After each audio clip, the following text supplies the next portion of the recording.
Hello and welcome to TelecomTV. We are reporting from the SDN and NFV World Congress 2017 here in The Hague in the Netherlands, and I'm talking with Anil Rao, who is Principal Analyst with Analysys Mason.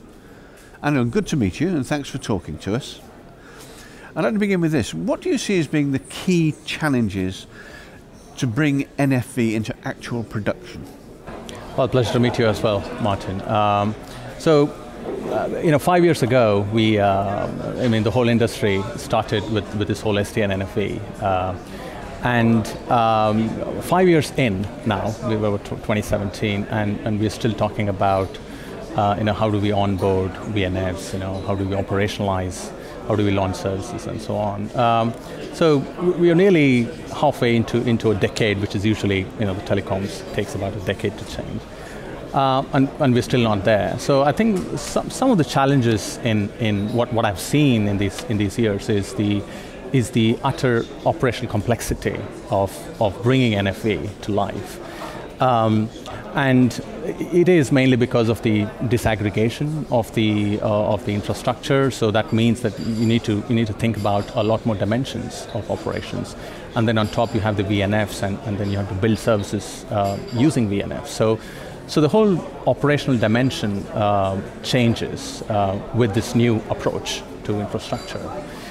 And then there is the whole aspect of skills because of the applying cloud technologies to the network infrastructure means that there is a more IT or cloud-based approach to the operations. So it needs new type of skills, more software-based mindset in the way that you want to operate these virtual networks. So yeah, I think the operational complexity, the new skills, and then the tools itself. For a number of years we've sort of built tools to run these networks and operate these networks. But then now, as I was explaining, because of the new type of approach, we need to start thinking about new tools to bring in, not just onboard the VNFs, but on an ongoing basis, how do you operationalize them, and once they are in production, how do you support them on an ongoing basis? So, yeah, so the operational complexity combined with the new demand for skills and the new demand for tools, I would say. Yeah. Thanks, Anil. Do you think the journey is taking rather longer than was anticipated when we first heard about NFV 5 years ago with that first white paper? I think at the start there was a lot of enthusiasm, a lot of motivation, and which was the right attitude to have, because NFV was always supposed to shake up the industry. Whether it's taking longer than expected, I would say so. Not in terms of where we are today, but in terms of where we want to be and how much we have achieved in these 5 years. I think we could have gone faster, and there are reasons, as I was explaining earlier, that why we haven't been able to go faster, and we could do better. Well, let's be positive about it then. What remedies are there to the issues we've been discussing? So I think because of the complexity and obviously the ecosystem sees a lot of opportunity in this. And as a result, there are a lot of solutions that have come to market, and a lot of operators themselves have taken leadership role in driving the industry forward. So this has sort of created a little bit of confusion in the market as to what's the best approach to go forward with, which has eventually led to issues with standardization. So currently, if there was a way to accelerate this, if there was a way to standardize some of the approaches, I think would probably be the best thing that could happen to the industry right now. So when I say standardization, to sort of agree on a way forward in a more holistic, in a more synchronized fashion, so to speak, I think that would accelerate. But part of the ethos, the appeal behind NFV, is the fact that it was driven by the operators and the service providers themselves rather than the vendor side of the industry. And there's been a lot of emphasis on open source and open solutions. So how does that play into the standardization? I think that's a very, very good question. And it's sort of, when we talk about standardization, open source comes up a lot because it is the exact opposite.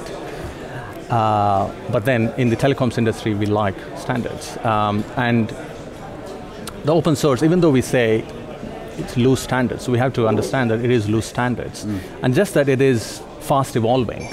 So it's not that we set the standards like we do in the telecoms industry. We set the standards and it goes on for years. In open source, there are standards, just that they keep changing very often. So in that sense, the operators will have to adopt to this new way of developing new things, launching new services, and basically we're talking about, that sort of dovetails into the whole DevOps sort of mindset, which is, what has made a lot of the digital companies very successful. Can we start thinking about these new types of ways of doing things in developing products and services, and constantly changing them if required. So when we talk about standards, it is, we need to be able to adapt quickly as the situation, as the market demands, and that means that you have to look at it from a whole agility perspective, that you have to keep changing things. Can you elaborate a little more, Anil, on the benefits of the approach you've been talking about in terms of bringing NFV into actual production and making it work now so that the CSPs can make some money from it and the whole thing can go forward?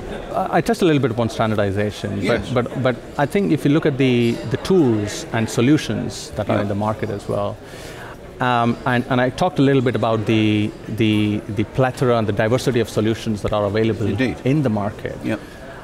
And if there was a way to sort of normalize those approaches, if there was a level of abstraction that would take all these solutions, which are very valid, they have a lot of merit in those solutions, nothing against them, but if there was a level of abstraction that you can bring in, and if operators can start thinking about, how do I use that abstraction to sort of hide the diversity and the complexities of those solutions, and then start thinking about taking that abstraction layer and slowly maturing it.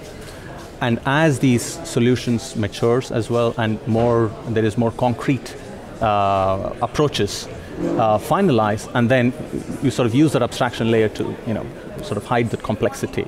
So not only we do that today, but we sort of continue to mature the abstraction layer. One example is VNF onboarding, right? So today, multiple different approaches to do it.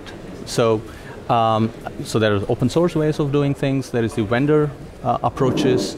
So when I talk about the abstraction layer, so is there a way that we can use that abstraction layer to sort of hide the complexities of both the open source approaches, the vendor approaches, and then it sort of becomes, gradually becomes a de facto standard. But it is a living and breathing thing. It is evolving as these open source solutions evolve and the vendor solutions evolve. So really the pseudo standardization, if I use that word, or the normalization framework as the abstraction layer for those different onboarding solutions that are there. And then secondly, it sort of also helps the reducing the complexity that all of these solutions sort of bring to the table, right? So once you have that level of a semblance of abstraction, the sort of operators are a bit more confident in the way they're able to onboard diverse VNFs, I would say. That's the theory behind it, Anil. What about the actual tools available now to do it today? A lot of vendors are now starting to think about this, which is a very positive sign for the industry.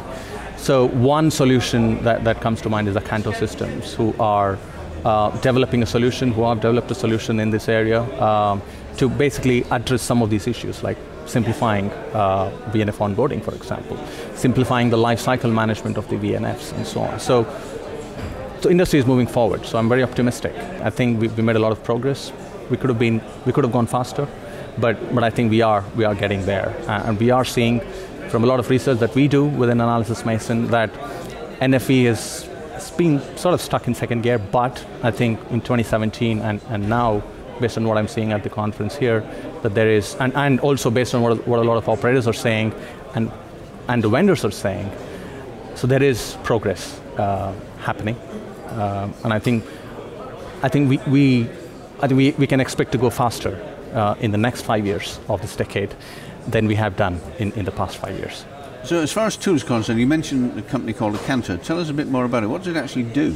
I mean, if you look at the history of the company, they were traditionally a service assurance focused company, but then they sort of moved with the times, and they started developing and offering solutions in the service quality management and customer experience management area, which was sort of really hot 3 years ago, which is still one of the key investment areas for CSPs. And then now with the NFV SDN sort of becoming more mainstream, I think the company saw an opportunity and a gap in the market, as I was saying, where the diverse solutions for VNF onboarding and lifecycle management. So Acanta systems have now entered the market in that sort of space to sort of simplify the VNF onboarding and lifecycle management, and that's really their market solution, which I believe is now launched, and they hope to succeed. So, final question to you, Anil. We're on the road. We're a good way along it.